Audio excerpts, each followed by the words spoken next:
আলহামদুলিল্লাহ, প্রশংসা করছি সেই মহান রবের, যেই রব দয়া করে মায়া করে পবিত্র জহর নামাজের পরে কয়েকজন মানুষকে আল্লাহ রাব্বুল আলামিনের খাস এক বান্দার বাসায় মেহমান হয়ে পবিত্র কোরআনুল কারীমের তেলাওয়াতের পাশাপাশি নবীর প্রতি দরুদ পড়ার যিনি আমাদেরকে সাহস এবং যোগ্যতা দান করলেন, সেই মহান রবের দেওয়া এই যোগ্যতা জবান দিয়ে বলছি আলহামদুলিল্লাহ। দরুদ ও সালাম বর্ষিত হোক বিশ্ব মানবতার মুক্তির দূত জনাবে মুহাম্মদ রাসূলুল্লাহ।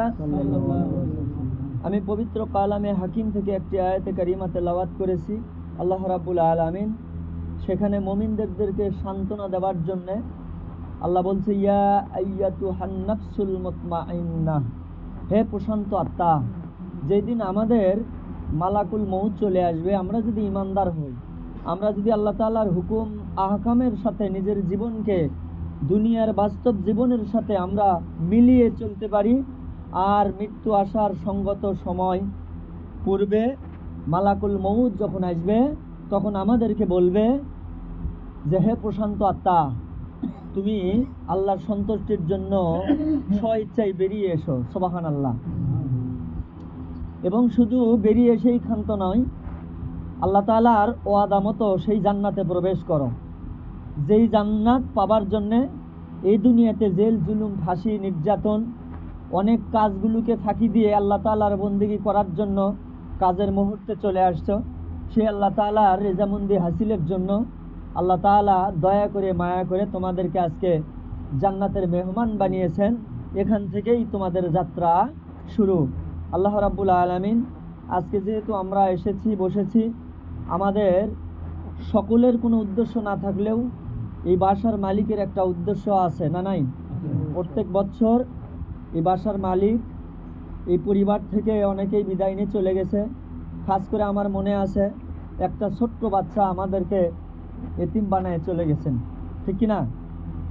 বাচ্চাটার দরদ আর মহব্বত নিয়ে বাবা এখনো এই পৃথিবীতে চলাফেরার সাহস এবং যোগ্যতা যেই মালিক দিয়েছেন, সেই বাবার অন্তরের মধ্যে সেই সন্তানের কথা আছে, না নাই? এর থেকেই আল্লাহ রাব্বুল আলামিন খাস করে এই ছোট বাচ্চা সহ এই পরিবারের মাঝখান থেকে যারাই যেখানে আল্লাহ তাআলার কাছে সাক্ষাতের একটা সময় পেয়েছেন, আল্লাহ পাক যেন, আমরা হয়তো দেখতে পারি না সেই কবরের মাঝে জীবনটা কিভাবে কাটছে, আমরা আজকের এই আসর থেকে আল্লাহর কাছে আরজি পেশ করবো, আল্লাহ তাআলা যেন এই রুহগুলোকে, এই আত্মাগুলোকে একটা প্রশান্ত জায়গা, উদ্যান, জান্নাত দিয়ে দেন। সকলেই বলি আমিন। মূলত সেই জান্নাত পাবার আশাই আমরা দুনিয়াতে অনেক মানুষ গল্পগুজবে জহরের সময় আড্ডা দেয়।